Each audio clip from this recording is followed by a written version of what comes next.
Quiet Sandy Wiley. The ongoing saga of my therapies.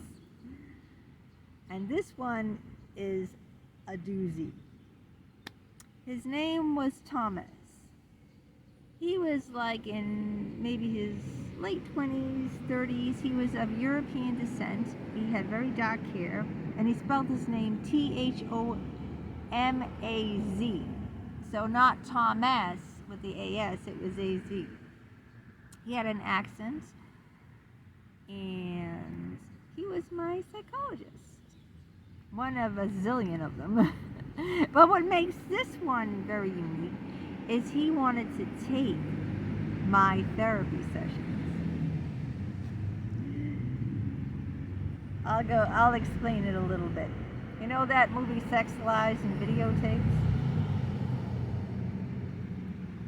Well, when I first went to him, there was no talk about taping our therapy. He seemed like a normal, average psychologist. Very friendly, very kind, young, European accent, handsome. And I talked about, who knows, this was a long, long time ago. This is well before Jim. and he started in 2012. So this is a long time ago.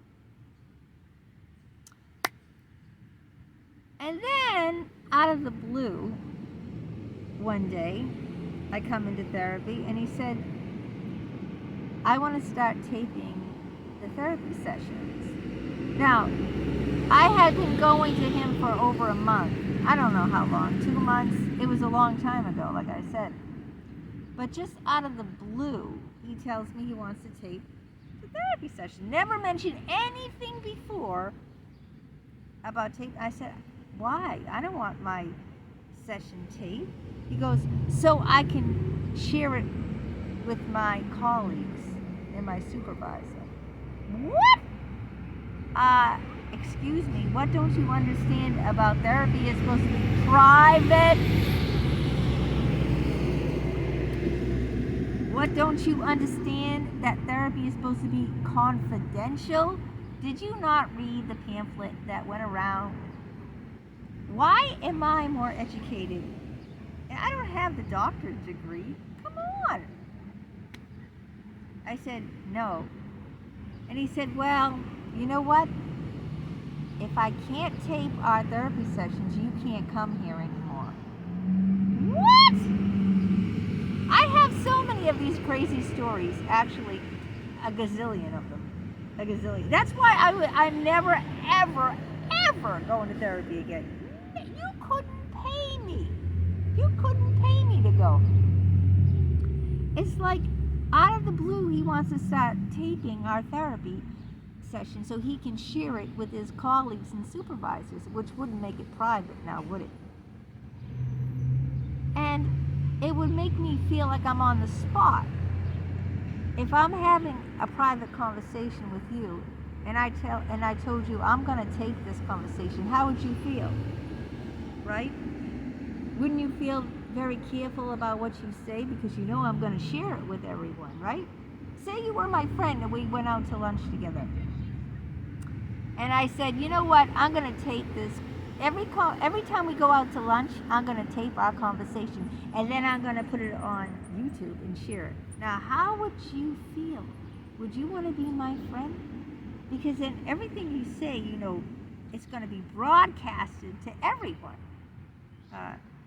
And then if I say, well, you know what, we can't be friends anymore. We can't meet for lunch because you won't let me tape you. What would you think of me? Right? You think I'm Lulu. I'm telling you, I'm more sane than any of these PhDs. 100% more sane.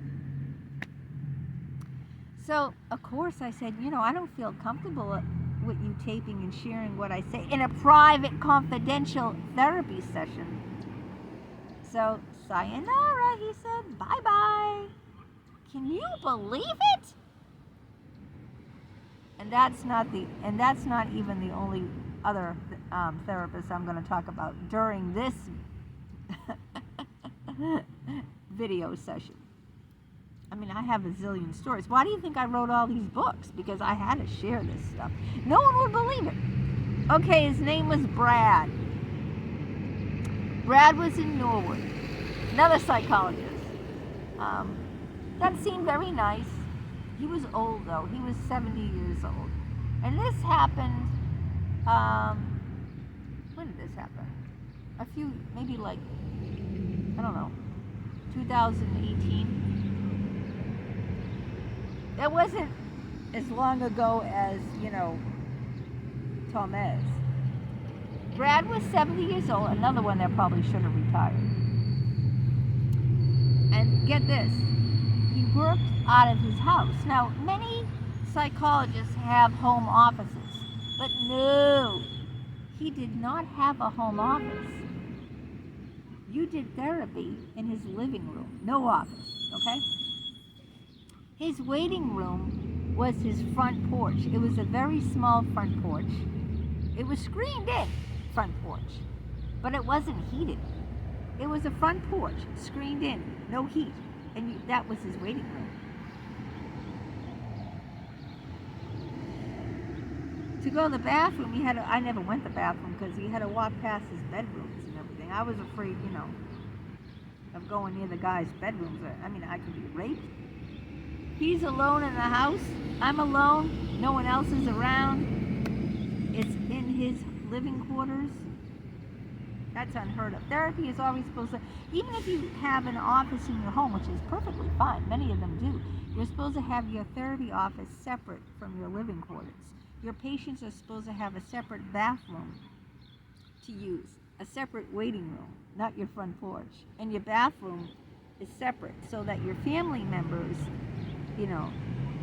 their living quarters is separate from your office. But this wasn't the case with good old Brad. So I told him, I'm really apprehensive about seeing you. I'm borderline. I'm very scared about being abandoned. I've been abandoned by many psychologists. They've abused me. Even this was before Jim now. No, wait a minute. It wasn't before Jim. The other one was before Jim. I'm getting all mixed up. It wasn't before Jim. It was, when was it? It was after Jim. Sorry about that. I think, what did I say, 2018, roughly? It was after Jim. Tomez was before Jim. So, yeah, he seemed nice. He said, don't worry, I'm not going to abandon you. And I said, well, a lot of other ones have said that. And he goes, what do you want me to do? Hold up a sign that says, I promise not to abandon you? And I said, yeah. He goes, you want me to go in my bedroom and get my golf clubs? That way you can hold the golf club and you can feel protected because you'll have a big golf club in your hand. He said he did that to another patient and she felt very safe. He gave the other patient his golf clubs so she could hold them during the session. So she'd feel protected. Anyway, getting back. So he promised he's not going to abandon me. He's not going to leave me. We're good. We're good to go. So we continued for weeks and weeks. I opened up like you're supposed to do in therapy. Every time I open up to someone, it all goes right downhill. I told him about the other therapists that abused me, about going to the licensing boards, and then he got all anxious and excited. You went to the licensing boards? All of a sudden, his whole persona changed. Completely changed.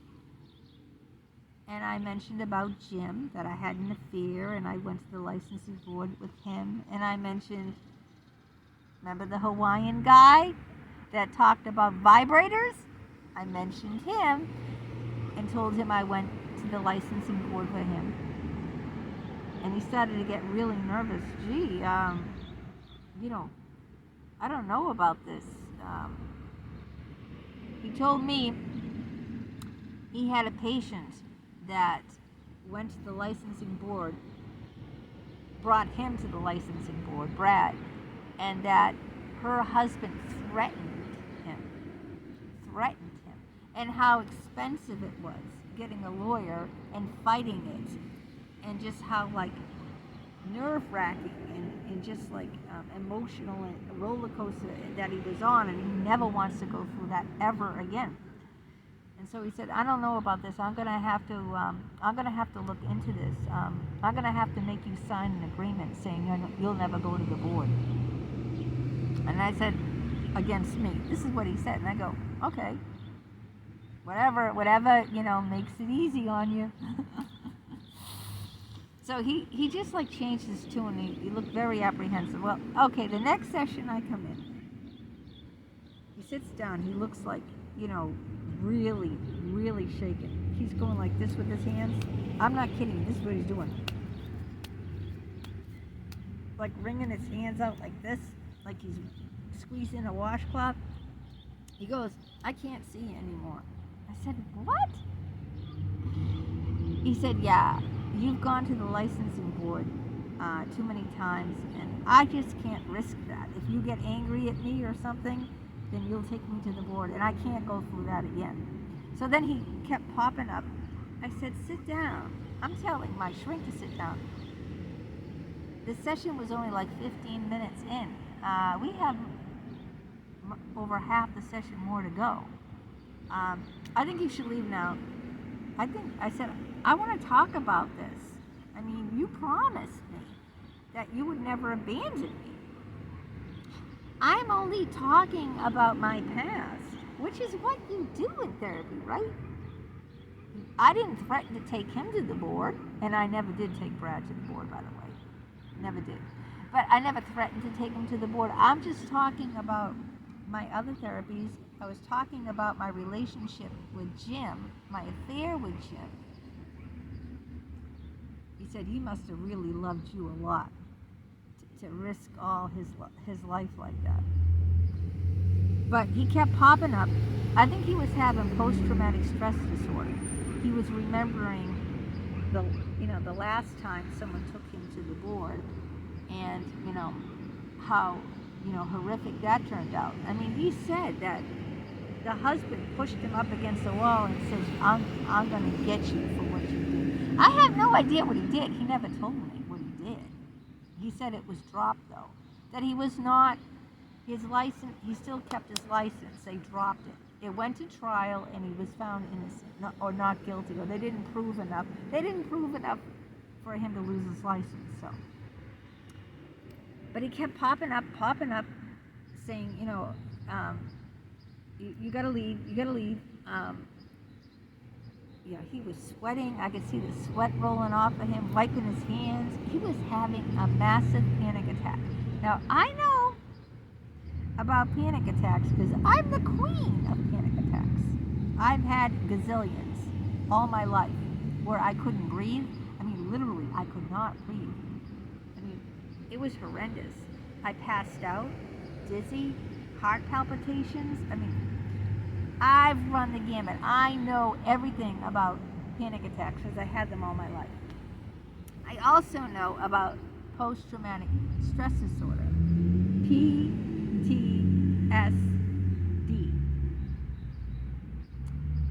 And what that usually is if you've been through a trauma in your life, something in your past, something in your present can trigger it. And it can feel like you're back there again, going through the same exact emotions, and it feels like the whole thing is happening over, like Vietnam vets, right? When they come back from Vietnam, if they see any flashing lights or they hear like an ambulance or something, they can just set them off, and so that's what post-traumatic stress disorder feels like. And when I told them that I brought these other psychologists to the board, it brought back the memories of that patient threatening him, physically threatening him too, and bringing him to the board, and then the lawyers and all the money and all the stress, so he just couldn't take a chance, knowing that I had gone to the board before. That was it. He couldn't do it. He couldn't do it. So again, right out the door was I. I mean, I was shocked. I just all of a sudden, I can't do this. I can't do it. I can't do it. And then out the door. Yeah. So those are two other psychologists that I don't think I've mentioned before in videos, and that's all I'll talk about during this video. But I always, I'll always think that, oh well, I didn't say this or that. I went to therapy almost 20 years. Okay, from 2002 or 3 to 2021. All right, so it was sometime in 2002 or 3. I don't remember exactly. I remember my first psychologist, who's Dr. Beth Freed, a woman. And I remember my last psychologist, Dr. Richard Geis, that ended in 2021. But in between them, those two, I had tons and tons. That's why I write all these books. So I wanted to share that with you about Tomez. I forget his last name too. And Brad, I remember his last name, Brad Bedar,